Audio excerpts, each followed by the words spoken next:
I estos que veuen és un dels tresors que guarda la Casa Museu Benlliure de València i que encara no havia vist la llum. Els parlem d'esta col·lecció tèxtil que el pintor valencià utilitzava per als seus quadres i que ara s'exposa al públic. Mai havíem pogut delectar-nos amb el fons tèxtil que José Benlliure atresorà durant anys al seu estudi de València, perquè més enllà d'escultures o dibuixos, així també s'acumulaven cotilles o casaques, no amb una actitud de col·leccionista, sinó simplement com a eina de treball, una roba que servia d'inspiració per als quadres del pintor, com esta clavariesa de Rocafort o este soldat dels terços de Flandes. Sorprèn molt la quantitat i la qualitat de les peces d'indumentària que tenim. Molta gent, clar, pensa en Benlliure i diu, pues, serà la roba que gastaven els mateixos Benlliure.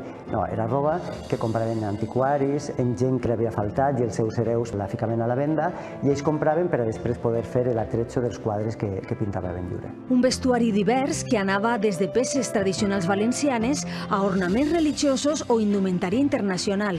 També unes quantes sorpreses. N'hi ha peces, diguem-ne, més corrents, més habituals, però ens hem trobat amb una sèrie de 10-12 peces que són poc habituals. Si vols, podem parlar, per exemple, d'una cotilla d'embarassada, que es conserven poquíssimes. Una altra peça icònica, que com a valencià m'ha agradat moltíssim trobar-me, que és un setí llaurat del segle XVIII amb la heràldica de la ciutat. O, per exemple, també és important a nivell icònic el davantal que va lluir Pepita Samper en el concurs de bellesa de París. El davantal se sabia que existia, però no se li havia atribuït mai a l'ús de Pepita Samper. Una selecció de mig centenar de peces singulars que formen part del patrimoni de València i s'exposen per primera vegada al públic.